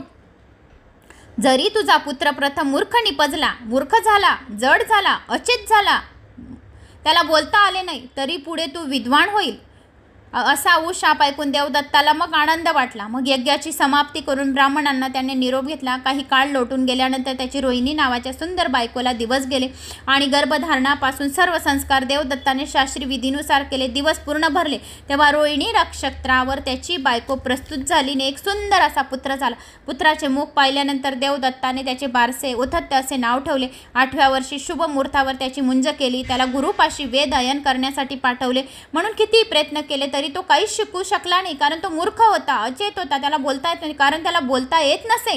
लोमेशला बोलता येत नव्हते. वारंवार गणेश पुराण श्रवणाने लोमेशला वाचा फुटली. म्हणून देवी पुराण वाचत राहायचे, कानांना तृप्त करत राहायचे आणि आपल्या या देवी पुराण ऐकून आपले सर्व कुष्ठ दुःख दारिद्र्य दूर करत राहायचे. आपल्या मनाला शांती करत राहायचे. नुसते पुराण ऐकले म्हणजे खूप मनाला शांती भेटते आणि शांत झोप येते. तेच महत्त्वाचं आहे, मनाला शांती. खूप काही कुठं बाहेर शोधून बी मनाला शांती शोधणे अशक्य आहे. तर पोथी पुराण श्रवणानेच फक्त शांती भेटते आपल्या मनाला. तो मख्खपणा नुसता पाहत राही. अशा प्रकारे तो 12 वर्षाचा झाला. त्याला साधी संध्या करणेही कधी जमले नाही, कारण तो मूर्ख होता, बोलू शकत नव्हता, अचेत होता, त्याला काहीच समजत नव्हतं. अशा अवस्थेत पाहून आईवडिलांना फार वाईट होते की आपल्या मुलाला असे अवस्था झाली. लोक नेहमी त्याची टिंगल उडवत असतात, त्याच्या आईवडिलांना पण नाव ठेवत असतात. अशा परिस्थितीला कंटाळल्यामुळे तो एके दिवशी मुकाट्याने अरण्यात जाऊन राहिला. गंगेच्या काठी एका निर्मनुष्य जागी एक झोपडी बांधून तो राहिला. त्याला एक नियम मात्र असा केला होता की कधीही खोटे बोलवायचे नाही. त्याने एक नियम केला होता की मी कधीच खोटे बोलणार नाही. तर असा त्याने नियम करून घेतलेला होता. मग पुढे लोमेश सांगू लागला, त्या त्याला वेद अध्ययन करता येत नसे किंवा जप करण्याचीही माहिती नव्हती. देवीची आराधना करणे, ध्यान वगैरे काहीच त्याला माहीत नव्हतं. आसन प्राणायाम, कारण तो मूर्ख होता ना. प्रत्याहार भूतशुद्धी याचे त्याला काहीच ज्ञान नव्हते. जो मूर्ख आहे, जो पागल आहे, जो पागल लोक पाहतात खूप ठिकाणी की तो पागल आहे, वेडा आहे. अशा लोकांना बघून माझं खूप आत्मा जळते. माझं ते वाचते पण माझे डोळे भरून येत आहेत. कारण मूर्ख म्हटले म्हणजे त्याला काहीच समजच नाही आहे त्याला त्या गोष्टींची. तर त्याला काय समजेल प्राणायाम काय आहे आणि देव काय आहे, त्याला कसलीच म्हणजे त्याला बुद्धीच नाही आहे की हे कोण आहे, हे आई आहे की बहीण आहे की भाऊ आहे की आपल्या घरातले व्यक्ती. त्याला ती क्षमता नाही आहे ना ओळखण्याची. मूर्ख म्हटले म्हणजे पूर्ण त्याला काहीच समजत नाही आहे असं समजावे, म्हणून त्याला काहीच अतिथ्य सत्कार, संध्या, हवन, बलिदान, गायत्री जे हवन आहे तर मंत्र काय आहे ते त्याला काहीच माहिती नव्हते. या गोष्टीबाबत बिलकुल ह्या गोष्टींपासून तो दूर होता, पागल होता, वेडा होता. तर त्या वेड्यांना किती बी काय बी सांगितलं तर काहीच समजत नाही. एक ज्ञानी व्यक्ती जो राहतो ना, एक ज्ञानी व्यक्तीशी आपण जास्त डोके लावू नाही शकत आणि एक हे तर मूर्ख व्यक्तींशी जास्त डोके नाही लागू शकत. वेडा नाही म्हणत आहे मी, वेडापणाचा गुण वेगळा आहे. वेडा म्हणजे त्याला काहीच समज नाही, त्याने कपडे घातले काय नाही घातले काय. वेडा म्हणजे आपण अन्न खाल्ले काय नाही खाल्ले काय, त्याची टेस्ट काय, त्याची चव काय भाज्यांची. वेडा याला म्हणतात. मूर्खपणा आणि ज्ञानीपणा. ज्ञानीशी जास्त आपण बोलू शकत नाही आणि मूर्खशी जास्त बोलू शकत नाही. दोन लोकांशी आपण कधीच संभाषण करू शकत नाही, एवढं लक्षात ठेवावे. आणि मग प्रांतकाली उठल्यावर दात घासून गंगेत फक्त आंघोळ करीत असे. दुपारी जी मिळतील ती फळे खाऊन भूक भागवित होते. कोण? लोमेशला काहीच ज्ञान नव्हतं.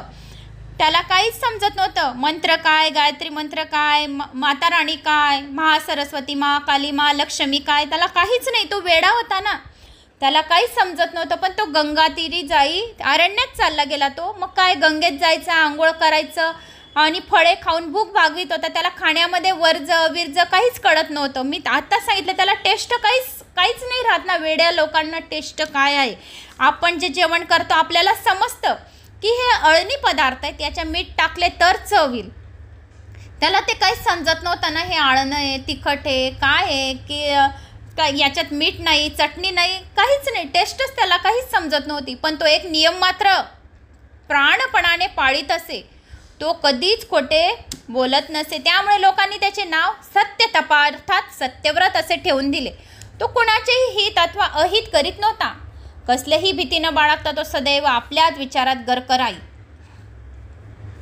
त्याला वाटले की हे कसले आयुष्य माझ्या वाटेला आलंय. मी इथे दुःखात दिवस काढतोय. मूर्खाचे जाननेच निरर्थक. त्यापेक्षा मरण आले तरी परवडेल.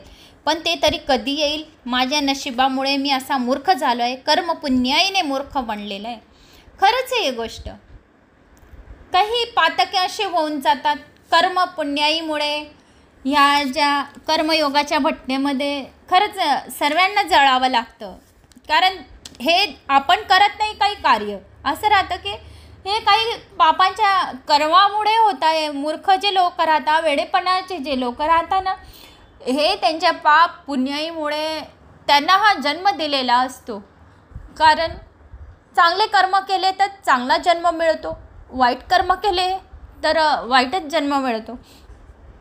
म्हणून सत्वगुणाचे काही पण गोष्टी अपनावायच्या. जे सत्वगुण आहे, आताच सांगितलं मी तुम्हाला की जे सत्वगुण आहे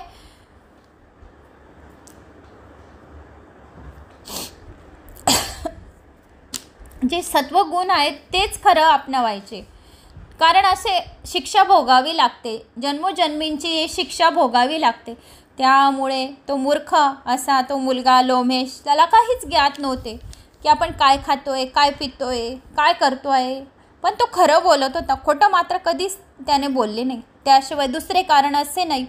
मला मनुष्याचा जन्म मिळवणंही व्यर्थ आहे. त्याला मनुष्य जन्म पण होता, पण तो वेडा होता. त्यामुळे तो खूप त्याला त्रस्त झालेला होता की मला केव्हा मरण येईल. असं कुणी एखादी स्वरूप सुंदर स्त्री वांज असावी, किंवा एखादा हिरवागार डोलदार वृक्ष फळं विरीत असावा, नाहीतर एखादी गाय दूध देत नसावी. तसा मी सुद्धा निष्फळ आहे. पण नशिबाला तरी दोष कसा द्यावा. जसे पूर्वकर्म तसे नशीब. कदाचित मी पूर्वी एखादी पोथी लिहून ब्राह्मणाला अर्पण केली नसावी, किंवा कोणाला विद्यादान केले नसावे. मी ब्राह्मण जातीमध्ये मूर्ख जन्माला आलेलो आहे. हे काही माझ्या पाप कर्मामुळे. मी काय असे वाईटपणा केला होता की मी हा वेडा जन्माला आलेलो आहे. तीर्थयात्रा, तपस्या, साधू संतांची सेवा पण कधी केली नाही. कोणी दारी आलेल्याला बी कधी दान दिलं नसणार. ब्राह्मण पूजन पण कधी काही केलं नसणार. या कोणाशी 2 शब्द प्रेमाचे बोलले नसणार. कोणाला हसू दिलं नसणार. या कोणाला 2 शब्द प्रेमाचे सांगून त्याच्या मनाला आनंद दिला नसणार. यापैकी मी पूर्वी काहीच केले नसणार. मुनिपुत्र वेदपरायण आहेत, पण मात्र मूर्ख तो मूर्खच असतो, वेडा तो वेडाच असतो. खरोखर दैव हे सर्वश्रेष्ठ आहे असे म्हणायला पाहिजे. मला तपस्याचे ज्ञान नाही, मला कसली साधना माहिती नाही. माझे दैवच खोटे आहे. मग दैव बलवान आहे, पुरुषार्थ निर्थक आहे. कोणत्याही कार्यात परिश्रमापेक्षा दैवाचे साह्य पाहिजे. आपण जी मेहनत करतो त्या मेहनतीला, कष्टाचे फळाला नशिबाची साथ पाहिजे. म्हणजे देवाचे साह्य पाहिजे, देवाची मदत पाहिजे. मी आता तुम्हाला खूप पोथी पुराण ऐकवत आहे, पण तुमच्या कमेंट्स आणि देवाची मला साथ आहे, तर मी चांगल्या प्रकारे तुम्हाला सांगू शकत आहे. फक्त तुमच्या कमेंट्समुळे, तुम्ही कमेंट्स नाही करणार या मला कमेंट्स नाही, तर मला असं वाटेल की यार मी आपण चांगलं नाही सांगत आहे असं वाटतंय मला. म्हणून असं वाटतं की या दुर्दैवाची जी दैवाची साथ आहे, तर आपल्या मेहनतीबरोबर कष्टाबरोबर देवाची साथ राहिली तर आपण सर्व कार्य सहजासहजी करतो आणि पुढे पुढे पुढे पुढे पाऊल पुढे मार्गाला, प्रगतीच्या मार्गाला आपण निघू शकतो. म्हणून देवाची साथ पाहिजे. कोणाची साथ नाही राहिली तरी चालेल, पण देवाची साथ पाहिजे. जेव्हा जेव्हा आपले मन दुःखी होते, कोणी आपल्या मनाला दुःख केलं आहे, लोकांना सांगून काहीच फायदा नाही. तेच दुःख देवाजवळ बसा आणि त्यांना सांगा. देव आपली मदत करेल, आपल्याला सहाय्य करेल. म्हणून ब्रह्मा, विष्णू, रुद्रासहित सर्व देवसुद्धा काळाच्या अधीन आहेत. तेव्हा काळ हा अजंक्य आहे, असह्य आहे असे सिद्धा म्हटले तरी चालेल. अशाच तऱ्हेचे उलटसुलट तर्क वितर्क करीत त्यांचे दिवस निघून चालले होते. विरक्तपणाने काळ कंटित होता. पाहता पाहता 15 वर्ष उलटली. मात्र तो नेहमी खरे तेच बोलत असल्यामुळे लोकांचा त्याला फार मान होता. त्याला शास्त्रांदीचे कसलेही जरी ज्ञान नव्हते तरी सत्यवचनीपणामुळे सर्व लोक त्याचा आदर करीत असत. अशाच एका वेळी एक जखमी झालेला डुक्कर पडत पडत तेथे आला. त्याला पाहून आमच्या त्या सत्यव्रत मुनींनी ए ए असा आवाज केला. ए हे अक्षर सरस्वतीच्या बीजाक्षर अर्थ आहे, बीज मंत्र आहे. तथापि ही गोष्ट माहीत नसूनही केवळ दयेपोटी त्याच्या मुखावाटे न कळत असा उच्चार झाला. तो डुक्कर मात्र जीवाच्या भीतीने पळतच आश्रमाच्या मागच्या बाजूच्या झाडीत जाऊन लपला. काही क्षणातच हातात तीरकमटा घेतला. कुणी एक भील तेथे येऊन दाखल झाला. तो उच्चापुरा, शरीराने धिप्पाळ आणि उग्र चेहऱ्याचा असा होता. सत्यव्रताला तेथे दर्भासन बसलेल्या त्याने पातात हात जोडून नमस्कार केला. त्याने मुनींना विचारले, महाराज, या दिशेने एक डुक्कर पळत पळत आले आहे का? तो कुठं गेला? तो माझ्याच बाणाने जखमी झाला आहे. तुम्ही खरे तेच बोलता म्हणून मोठ्या आशेने मी तुम्हाला विनंती करतो. माझे सर्व कुटुंबीय भुकेने व्याकुळ झाले आहे. त्यांची भूक तर मला भागवायलाच हवी. बरे, माझ्या नशिबात सुद्धा विधात्याने उपजीविकेचे हेच साधन लिहिले आहे. दुसरे काहीच तिला मला करता येणार नाही. मी खरे तेच सांगतो की बरे अथवा वाईट अशा कोणत्याही उपायाने का होईना पण कुटुंबाचे पालन पोषण केलेच पाहिजे. घरी माझी बायको मुले भुकेजली असतील तेव्हा हे सत्यव्रती मुनी मला लवकर सांगा, तो डुक्कर कुठे गेला? असे त्या भिलाचे म्हणणे ऐकून सत्यव्रत मोठ्या पेचात सापडला. त्याला विचार पडला की सत्यवचाचे व्रत मोडता का तर कामा नये आणि खरे बोलावे तर हात जाऊन त्या डुकराचा जीवच गेल. काय करावे बरे? सत्य बोलण्यामुळे जर हिंसा घडत असेल तर सत्य तरी कसे म्हणायचे आणि खोटे बोलून जर कुणावर दया व उपकार होत असतील तर सत्यच होय. परहित साधले जात असेल तर ते बोलणे निसंशय सत्य मानले पाहिजे. पण माझे सत्यव्रत मत तर मोडता नाही येत ना. आणि डुक्करही वाचले असं काय आणि कसे सांगावे? अशा प्रकारे तर्क करीत तो ब्राह्मण उगी बसून राहिला. सत्यव्रत तर मोडता नये आणि डुक्कर तर वाचला पाहिजे, यासाठी काय करावे अशा संभ्रमात पडून गेला. परंतु अहो जमदग्नी मुनी, त्यांच्या भाग्याने असे झाले की त्याने त्या घायाळ डुकराला पाहून ए ए असा जो न कळतपणे शक्तिबीजाचा उच्चार केला. त्या योगाने देवी संतुष्ट झाली त्या डुकरावर आणि तिने त्याच्या ठाई विद्येचा संसार केला. त्याने त्यांचा संचार करून दिला. त्या क्षणी वाल्मिकीप्रमाणे प्रवज्ञान असा त्याला विद्वान आणि त्याचे जे 7 जन्माचे दारिद्र्य होते ते दूर करून दिले आणि त्याच्यावर देवी प्रसन्न झाली. हा तो मोठा कवी झाला आणि मग त्या भिलाला म्हणाले, हे व्याधा, तू पुन्हा पुन्हा काय विचारत आहेस? असे जिला बोलतो आहे ती जीभ तिने पाहिली नाही व जे पाहू शकतात डोळे त्यांना बोलताच येत नाही. हे उत्तर ऐकल्यावर निराश होऊन तो शिकारी परत माघारी निघून गेला. सत्यव्रत ब्राह्मण महाकवी म्हणून विद्वजनांमध्ये प्रसिद्ध झाला. त्या सारस्वत बीजाच्या जपामुळे तो पंडित झाला आणि त्याची कीर्ती अजूनही प्रतिवर्षी गायली जाते. त्याची कथा मुनिजन सांगतात. ते यज्ञ समाप्त झाल्यावर त्याच्या कुटुंबियांसुद्धा सन्मानपूर्वक त्याला घरी नेले. आता हे राजा, तीच जगताची मूळ कारण अशी आदिशक्ती परमादेवीचे एकमात्र आराध्य आहे. म्हणून वेदी विधानानुसार यज्ञ कर, म्हणजे तुझ्या सर्व कामना निश्चितपणे सिद्धीत जातील. तिचे भक्तिपूर्वक स्मरण करून पूजन करावे. ध्यानपूर्वक तिची नावे जपावीत, म्हणजे ती सर्व कामना पूर्ण करते. यासाठी तिला कामदा असे म्हणतात. राजा, कुणी रोगी, दीन, उपाशी, दारिद्र्य, शट दिसला तर निश्चितपणे अंदाज करावा तो तमोगिनी आहे. एखादा दुःखी, मूर्ख, त्रास पावलेला, वैरांनी छळलेला सेवक, गुलामी करणारा, हतबल, विभोळ, त्याचप्रमाणे बुभुक्षित, इंद्रियाचा दास, सदैव वखलेला तो दुर्भाग्य होय. याचा उलट दुसरे लोक वैभव संपन्न आहेत. पुत्र, पौत्र वगैरे असलेले, नाना प्रकारची सुखे भोगणारी, ज्ञानी राजासारखी धनसंपदा असलेली, लोकांकडून सन्मानित, तसे स्वजनाचे प्रेम लाभलेले असे पण आहेत. अशा दोन्ही तऱ्हेच्या माणसांना पाहून बुद्धिवतेने तर्क व प्रत्यक्ष प्रमाण समजावे की जे भाग्यवान आहेत, जे खूप भाग्यवान आहेत त्यांनाच हे चरित्र लोमेचं ऐकायला भेटेल. आणि जो कोणी हे लोमेचं चरित्र ऐकेल त्याच्या 7 पिढ्यांपर्यंत कोणी मूर्ख जन्माला येणार नाही. त्याच्या घरी जे पण मूलबाळ जन्माला येईल त्याचे 7 जन्मापर्यंत त्याच्या घरी धनधान्याचा भंडार भरलेला राहील आणि तो जिथे जातील त्यांचे विजय प्राप्त होईल आणि त्यांच्या घरात सर्व सुखी राहतील. त्यांना रोग दारिद्र्य कधीच येणार नाही. हे लोमेचे चरित्र एवढं सत्यरथ आहे तर हे लोमेच्या चरणांना कोटी कोटी प्रणाम करावे असे सांगितले आहे. म्हणून या अंबेच्या सेवेचे आणि प्रत्यक्ष जो कोणी हे भगवान आहे त्यांनाच हे आंबेच्या सेवेचे आणि लोमेचे चरित्र ऐकायला मिळेल असे सांगितले. दुःखी लोकांना कधीच तिची सेवा करायला भेटत नाही. जे तमोगुण आहे, जे रजोगुण आहेत, त्यांना हे लोमेचे चरित्र ऐकायला सुद्धा मिळणार नाही. म्हणून व्यास म्हणतात, राजा मी महात्मा लोकांकडून ऋषी मंडपात ही गोष्ट ऐकली होती, ती तुला जशीच्या तशी सांगितली. म्हणून हे अत्यंत देवीची भक्तिपूर्वक देवीची आराधना करेल ते अत्यंत उत्तम राहील. तो सदैव सुखी राहील आणि त्याच्या देवीच्या चरणापाशी जागा राहील. तर मित्रांनो, अशी मी तुम्हाला ही सर्व देवीची कथा सांगितली आहे. तर मला अशी आशा आहे की तुम्हाला माझ्या ह्या देवी भागवत पुराणाची कथा आवडली असेल. आवडली तर एक लाईक करा, चॅनलला सबस्क्राईब करा, जास्तीत जास्त आपल्या नातेवाईकांना रिश्तेदारांना सेंड करा. आणि ते लोमेचं चरित्र सांगता सांगता थोडासा माझं हृदय भरून आलं. तर ते वेडेपणाचं जर असं लोकांना कसे कसे काही कष्ट राहतात, त्यामुळे मला खूप लवकर डोळ्यात पाणी पण येऊन जातं आणि मला रडायला पण खूप लवकर येऊन जातं. म्हणून काय काय याच्यात जर थोडंसं समजून घ्यायचे करावे तुम्ही. म्हणून मला एकदम हुंडूक भरल्यासारखं झालेलं होतं तेव्हा. तरी पण मी हुंडूक माझं सावरलं आणि पुढे कथेला मी सुरुवात केली. तर त्याबद्दल मी तुमची क्षमा मागते की पोथीमध्ये थोडंसं आपण थांबून गेलो 1-2 सेकंड 5 सेकंड, त्याबद्दल क्षमा माफी करावी. माताराणीला पण मी हेच मागते की माताराणी काही बोलण्यात माझ्याने चुकी झाली असेल तर मी नागघिसणी करून क्षमा याचना मागते.